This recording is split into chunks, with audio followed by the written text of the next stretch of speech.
My name is Don Lindsay. I'm the president of the 1910 Post Cavalry Association of Buffalo Soldiers, Greater North Carolina chapter. And we're here today to tell you what we refer to as the greatest untold story in the history of our nation, the story of Buffalo Soldiers. And to tell the story today, I brought along with me Trooper Willie Edley, Trooper Leanna Rogers, our very own 9th Cavalry, Trooper Henri Lejeune, and Trooper Tony Wilkerson, who stepped out. But I'll go ahead and get started. We're going to just give you a brief story, highlight some characters, and then bring Trooper Lejeune to tell his story. And then after that, we'll entertain any questions you may have. On July 28, 1866, Congress passed legislation authorizing the formation of 6 peacetime colored regiments. Now, as we know from history, African Americans served in the military since colonial time, but the first peacetime soldiers were the Buffalo Soldiers. This was shortly after the Civil War. Jobs were hard to find. Most of the soldiers came into the military for a way of life. It was a steady job. They signed a 5-year enlistment. Their pay was $13 a month with free meals, free clothing, a place to stay, and free medical. These troops served our country on the western frontier from 1866 to 1944. The units we talk about were the 38th, 39th, 40th, and 41st Infantry, which were reorganized 3 years later to become the 24th and the 25th Infantry, and the 9th and 10th Cavalry, the units that we represent. Now, the cavalry units served on the western frontier. They were like 20% of the nation's force at the time. 1 in 5 cavalrymen were black. They were all black soldiers with white officers. They served on the western frontier to do things that the white troops didn't want to do. Most of the time they built forts for the white troops, they escorted wagon trains, they guarded the railroads, they stringed telegraph wires, surveyed for roads, surveyed for railroads, surveyed for the telegraph line. Now, while serving on the western frontier, they came in contact with the Plains Indian. The Indian had never seen a black soldier before, but the black soldier reminded the Plains Indian of the buffalo.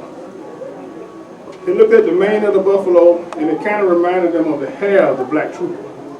When he looked at the skin of the buffalo, it kind of reminded him of the skin of the black trooper. But most importantly, ladies and gentlemen, boys and girls, it was the tenacity in which this buffalo fought. When this buffalo was backed in a corner, he would fight ferociously to get out. And the Indians saw that in the black trooper. Now, understanding that the Indian respected the buffalo, he used the hide for warmth. He used the hide to build tents. They ate the meat. They used the buffalo to work the fields.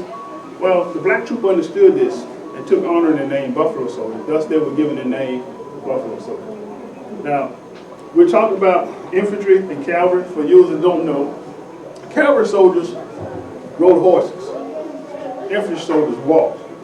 There was a female infantry soldier by the name of Kathy Williams. And Trooper Leanna Rogers will come and she's going to talk to you about Kathy Williams.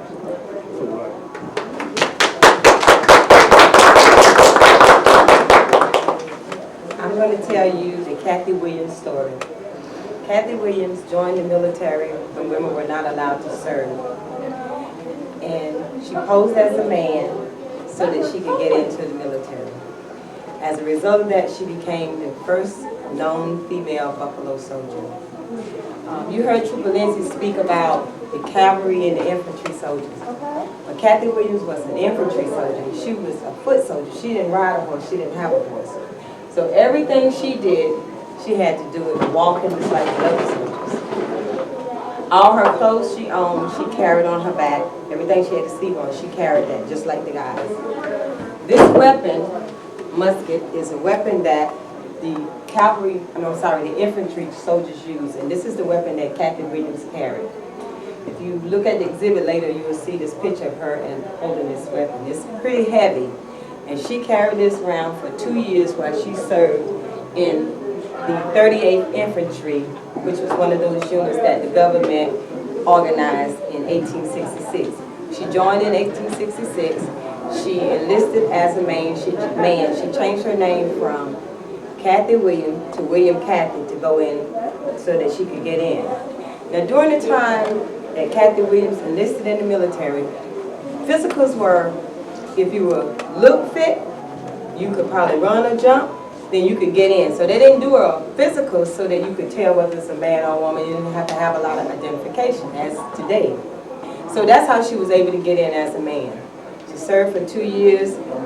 She walked, they said in one of her trips, she did about 548 miles. Can you imagine walking 548 miles and carrying that weapon as large as it is? So she was a pretty tough lady. Kathy Williams was considered a pretty tall, stocky person, and she wore her hair cut short. So that's how she could pretty pose as a man. So she did it for 2 years, and I think it was kind of hard for her to hide her identity for that long, but she continued on. So she complained about different ailments, so she was hospitalized a total of 5 times. Now, after being hospitalized for 5 times, wouldn't you think that somewhere down the line they would think that maybe she was a girl or know that she was a girl? Well, that just kind of shows you the type of medical care some of the soldiers received, especially the black soldiers. They may not have gotten any. She probably never had to take her clothes off, so they never could discover it. How many of you seen the movie Mulan? You've seen it. So you kind of know the story of how Mulan was a girl soldier, and she enlisted because there were no boys in her family. Well, Kathy Williams wasn't quite like that, but the story is kind of similar. When the guys found out that she was a girl, they treated her good or bad? Mulan. Bad. Treated her bad, didn't they? They was ready for her to go even though she saved some of them lives, right? So Kathy Williams was kind of treated the same way. Anyway, she started complaining about having an ailment, a pain in the side, and this was kind of like one of those major problems that someone really had to look at you.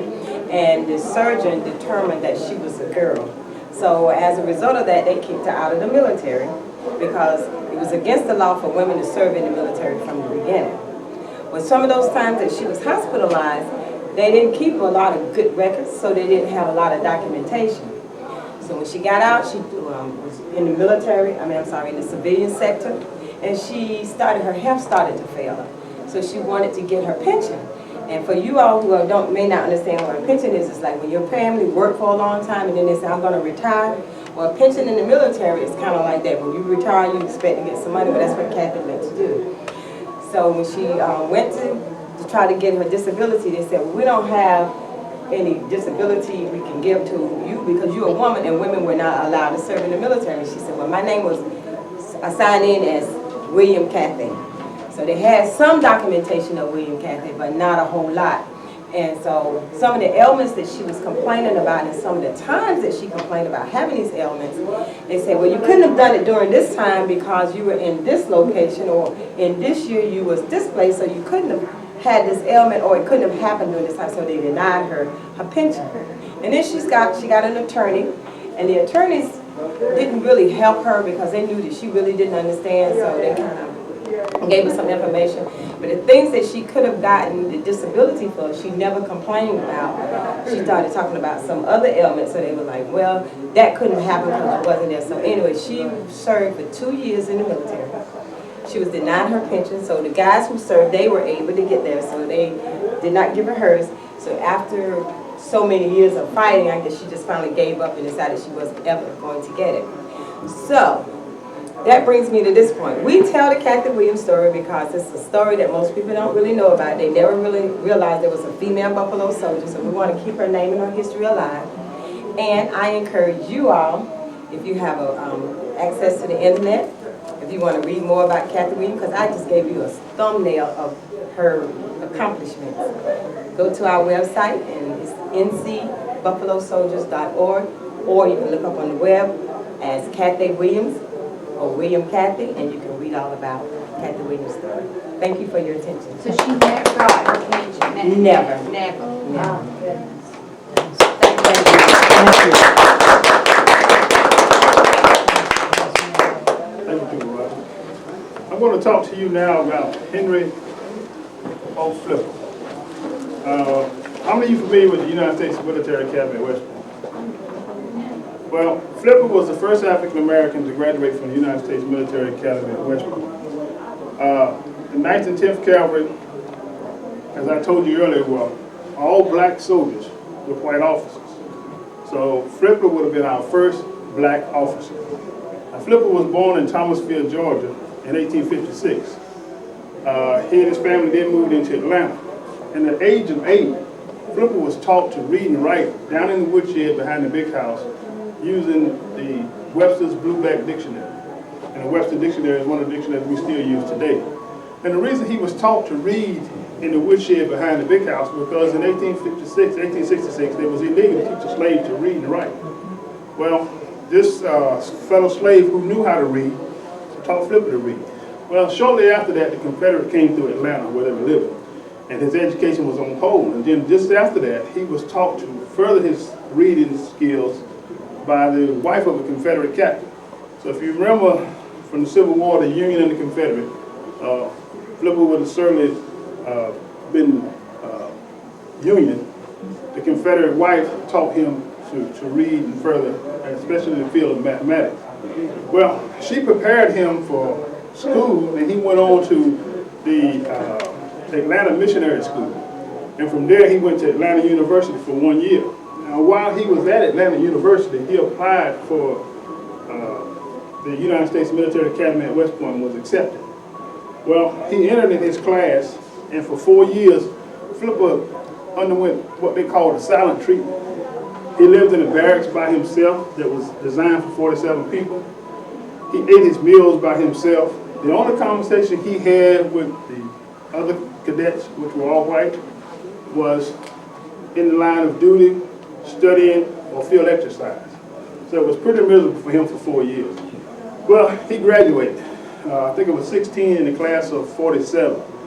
And after graduation, his first duty station was Fort Sill, Oklahoma. And one interesting thing about Fort Sill, during the rainy season, water would stand in the ponds, become stagnant, and mosquitoes would breed. And they were a heavy malaria problem. A heavy population of mosquitoes caused this malaria problem. Well, the soldiers were getting sick. Soldiers were dying from malaria.